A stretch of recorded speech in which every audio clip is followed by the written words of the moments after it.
Hariom Namaste, very good afternoon everyone. Welcome again to my YouTube channel GK Law Classes. So previously we have started with the representation of People's Act 1950 and 1951. जैसे दो part के अंदर already हमने अपने channel GK law classes पे cover कर लिया हुआ है. आई होप आपको कोई भी डाउट ना रह गया हो. अगर फिर भी है तो आप उन दोनों पार्ट्स को चेकआउट करके आज ही कमेंट सेक्शन में अपने डाउट्स को क्लियर कर सकते हैं. जिसने अभी तक हमारे चैनल को सब्सक्राइब नहीं किया, आज ही हमारे चैनल को सब्सक्राइब कर लीजिए. तो आज जो है फाइनल पार्ट इलेक्शन लॉस का हम कवर करेंगे regarding the representation of people's act, जिसमें हम कवर करेंगे the most commonly asked questions from the representation of people's act 1950 as well as 1951. तो इसमें हम कुछ इंपॉर्टेंट सेक्शंस के बारे में भी बात करेंगे. वो मैं आपको वीडियो में आगे बताती चाहूँगी कि पर्टिकुलर क्वेश्चन के अंदर कौन से ईयर के एक्ट के तहत कौन सा सेक्शन आता है, जिसे आप लोगों को पेन डाउन करना होगा. So these are the few questions from the representation of people's act. in approximation we have 7 to 8 questions. तो आप इन questions को लिख लीजिए और हर क्वेश्चन के बाद 3 से 4 लाइनें जो है छोड़ दीजिए. These mostly deal with the officers for conducting the elections. तो ये officers के रिगार्डिंग ज़्यादा क्वेश्चन है, बट इन्हीं में से सबसे ज़्यादा क्वेश्चन आपके पास आते भी हैं. ठीक है. तो first question is regarding under which article of Indian constitution और constitution of India election commission of India conducts election. तो वो कौन से आर्टिकल के तहत है? 324 आर्टिकल के तहत. और वो जो है इलेक्शन जो है इंडिया के अंदर कंडक्ट कराते हैं for the legislative assemblies of the state, for the Lok Sabha, for the president and the vice president.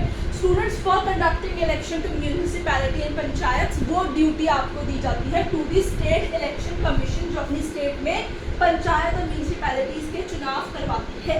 Next question is regarding none of the above option और the VVPAT option in which year they were introduced. So ये 1951 previous part जो 2 of the election laws था, उसके अंदर last में भी मैंने आपके साथ डिस्कस किया था.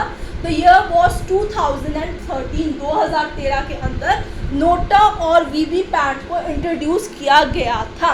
तो 2021 के अंदर जो इलेक्शन लॉज अमेंड हुए थे, उसके तहत जो था आधार कार्ड को वोटर लिस्ट के साथ जो है वोटर कार्ड के साथ इलेक्टोरल रोल के साथ लिंक कर दिया. क्वालिफाइंग डेट्स जो है उनको बढ़ा दिया गया और सिविल कोर्ट से जुरिस्डिक्शन रिगार्डिंग इलेक्शन सिस्टम जो था वो ले लिया गया. यानी सिविल कोर्ट के पास अब कोई भी जुरिस्डिक्शन नहीं रहेगा in regard to the election system. तो उस चीज़ के रिगार्डिंग वो कोई भी डिसीजंस पास नहीं कर पाएंगे according to the amended act of 2021.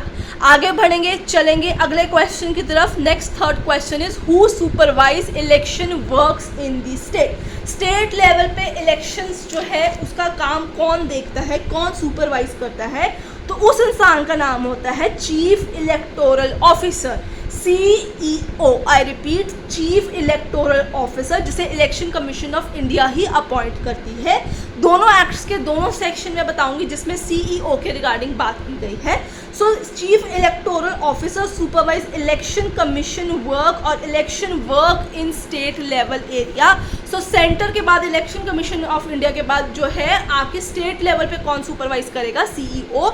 Under section number 13A 1950 के एक्ट के तहत चीफ इलेक्टोरल ऑफिसर की अपॉइंटमेंट होती है जो इलेक्शंस को स्टेट में सुपरवाइज करता है. विज़ाविज़ 1951 के एक्ट के तहत सेक्शन नंबर 20 के तहत उसे ये पावर दी जाती है for the superintendence. Section number 13A, I repeat, section number 13A 1950 act 1951 का है section number 20 in regard to your chief electoral officer. आगे बढ़ेंगे. अगला question, who supervise election work in district. अब स्टेट्स में नीचे बाइफर्केशन होगी तो डिस्ट्रिक्ट आएगी लोअर हायरार्की पे. तो डिस्ट्रिक्ट के अंदर किसके पास पावर होती है? District electoral officer, DEO. आपने कॉमनली जब आपके स्टेट में चुनाव होते होंगे, आप लोग डिस्ट्रिक्ट्स में जब अपने रहते होंगे तो आपने DEO का नाम डेफिनेटली सुना होगा. डिस्ट्रिक्ट इलेक्टोरल ऑफिसर एक अपॉइंट होता है, वो बेसिकली चीफ इलेक्टोरल ऑफिसर के नीचे होता है. इसे भी basically election commission of India state government की कंसल्टेशन के साथ डिस्ट्रिक्ट के अंदर अपॉइंट करता है, ताकि डिस्ट्रिक्ट में इलेक्शन का कोई भी काम हो तो उसकी सुपरविजन का जो राइट है, जो सुपरवाइजर इलेक्शन वर्क का बनाया जाएगा, वो ये DEO पर्सन होगा. सेक्शन है 13AA 1950 एक्ट का. तो 1951 के एक्ट में इसका कोई प्रोविजन नहीं है। 1950 के एक्ट सेक्शन नंबर 13A के अंदर DEO का बात की गई है।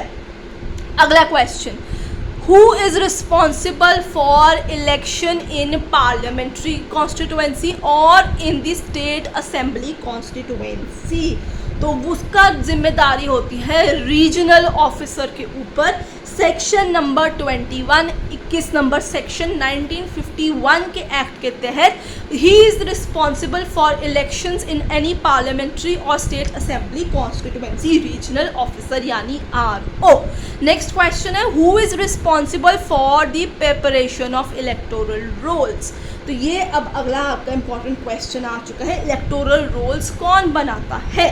तो इसकी जवाबदारी सेक्शन नंबर 13B यानी 13B 1950 एक्ट यानी 1950 के 13B के तहत electoral registration officer ERO, I repeat, electoral registration officer के ऊपर जिम्मेदारी होती है, जो हर कॉन्स्टिट्यूएंसी की जो है एक इलेक्टोरल रोल्स की प्रिपरेशन करता है। अब बात आ गई है और नीचे हायरार्की के अंदर कि पोलिंग स्टेशन, हर कॉन्स्टिट्यूएंसी के अंदर बहुत सारे पोलिंग स्टेशंस होते हैं। जैसे अगर सपोज कीजिए एक डिस्ट्रिक्ट है, उसे 5 हिस्सों में डिवाइड कर दिया गया, north, south, east, west and central. तो हर एरिया के अंदर अपना एक पोलिंग स्टेशन, वहाँ पे डिफरेंट स्टेशन होते हैं, डिफरेंट वार्ड्स के डिफरेंट पोलिंग स्टेशन होते हैं। 5-6 वार्ड का एक होगा नॉर्थ में से, फिर नॉर्थ में से दूसरे पोलिंग स्टेशन का दूसरा पोलिंग स्टेशन, यानी एक एरिया के अंदर जैसे आप XYZ डिस्ट्रिक्ट है वो 5 पार्ट्स में डिवाइड हुई है, तो उसमें से इसे XYZ नॉर्थ है, नॉर्थ के अंदर आप मान लीजिए 30 वार्ड्स आते हैं सपोज कर लीजिए, तो वैसे ही 5 पोलिंग स्टेशंस जो है 6-6 वार्ड्स के बना दिए जाएंगे। तो पोलिंग स्टेशन पे स्मूथली पोल कंडक्ट यानी चुनाव ईजिली और स्मूथली कंडक्ट कराने की जिम्मेदारी होती है प्रिसाइडिंग ऑफिसर की। उसका नाम है प्रिसाइडिंग ऑफिसर, जो कि पोलिंग स्टेशन पे स्मूथली पोल कंडक्ट कराता है और इसे district electoral officer DEO appoint करता है। सेक्शन नंबर है 26 यानी 26, 1951 का एक्ट है 20, उसका सेक्शन नंबर है 26, प्रिसाइडिंग ऑफिसर जो कंडक्ट कराता है polls at the polling station. So सबसे नीचे लेवल पे आपका हो गया प्रिसाइडिंग ऑफिसर, फिर उसके ऊपर आपके पास कौन आ गया, उसके पास DEO आ गया, फिर आपके इलेक्टोरल ऑफिसर्स आ गए, फिर चीफ इलेक्टोरल ऑफिसर्स आ गए, और बड़े लेवल पे आपके पास RO होते हैं जो आगे चल के इलेक्शन कमीशन ऑफ इंडिया को जाके रिप्रेजेंट करते हैं। अगर आप चाहते हैं तो मैं आपको list of hierarchy of officers भी दे सकती हूँ, आप मुझे कमेंट सेक्शन के अंदर मेंशन कीजिए। यूनियन टेरिटरीज में जब भी किसी पोलिंग स्टेशन पे चुनाव होता है, ठीक है, तो वहाँ पे रिटर्निंग ऑफिसर्स लगाए जाते हैं, वहाँ पे प्रिसाइडिंग ऑफिसर्स नहीं, वहाँ पे रिटर्निंग ऑफिसर्स होते हैं जो कि चुनाव कंडक्ट कराते हैं। लास्ट क्वेश्चन जो आज का फाइनल पार्ट का है, ऑब्जर्वर्स। तो इलेक्शन कमीशन ऑफ इंडिया जब भी कहीं पे भी किसी भी स्टेट के अंदर या फिर लोकसभा के जब भी चुनाव होते हैं तो ऑब्जर्वर्स अपॉइंट करते हैं। आपको याद होगा रिसेंट प्रेस कॉन्फ्रेंस पर उन्होंने बताया भी था कितने ऑब्जर्वर्स हमारे पास हैं, उनकी रेगुलर ट्रेनिंग होती रहती है। उनका काम होता है work as in flying squad, उनका काम होता है टू सी कि जो कैंडिडेट्स हैं वो ठीक तरीके से चुनाव प्रचार करें, ठीक है, वो किसी भी तरीके की कोई तरीके की धांधली या करप्ट प्रैक्टिसेस ना करे, किसी को लर आउट ना करे, ना ही किसी को वो पैसे या कुछ ऐसा मटीरियलिस्टिक चीज़ें प्रोवाइड कराए और वोट को अपने फेवर के अंदर करे। वो ये चीज़ भी इंश्योर करेंगे कि लोग भी ठीक तरीके से चुनावी प्रक्रिया जो है उसकी रिस्पेक्ट करें, प्रॉपरली अपने वोट्स डालें, किसी भी तरीके से वहाँ पे प्रॉक्सीज ना हो, इस चीज़ का भी ध्यान रखते हैं। ये सारे ऑब्जर्वर्स ही ध्यान रखते हैं। Observers directly chief election commission of India को रिपोर्ट करते हैं, उन्हीं के द्वारा इनकी अपॉइंटमेंट होती है। सेक्शन नंबर है 20B 20B 1951 के एक्ट के तहत सेक्शन 20B के तहत ऑब्जर्वर्स को अपॉइंट किया जाता है। ये 2 तरीके के ऑब्जर्वर होते हैं, एक जनरल ऑब्जर्वर होते हैं, एक इलेक्शन एक्सपेंसेस ऑब्जर्वर होते हैं। प्रीवियस वीडियो में मैंने आपको बताया था सेक्शन नंबर 77 ऑफ 1951 एक्ट के तहत इलेक्शन एक्सपेंसेस जो है chief election commission of India जो है बताते हैं टू द कैंडिडेट आपके इतने एक्सपेंसेस हैं, इसी में आपको खर्चा करके प्रचार करना है। So student, this is all about the representation of people's act. तीनों पार्ट में मैंने इंपॉर्टेंट जो आपके सारे पॉइंट्स हैं, कॉन्सेप्ट्स हैं, इंपॉर्टेंट और जनरल, दोनों डिस्कस कर लिया है। अगर आपको फिर भी डाउट है, आपको किसी चीज़ की नीड है, तो आप कमेंट सेक्शन में मेंशन कर सकते हैं। आई होप आपको आज की वीडियो पसंद आई होगी और प्रीवियसली दोनों वीडियोस को चेकआउट कर लिया होगा। जिसने अभी तक नहीं किया, अब फटाफट से जाइए चेकआउट कर लीजिए। आज की वीडियो पसंद आए तो उसे लाइक शेयर डेफिनेटली कीजिएगा। जिसने चैनल को सब्सक्राइब नहीं किया, आज ही हमारे चैनल को सब्सक्राइब कर लीजिए। आपसे मैं मिलूंगी अगले टॉपिक के साथ। Till then keep learning.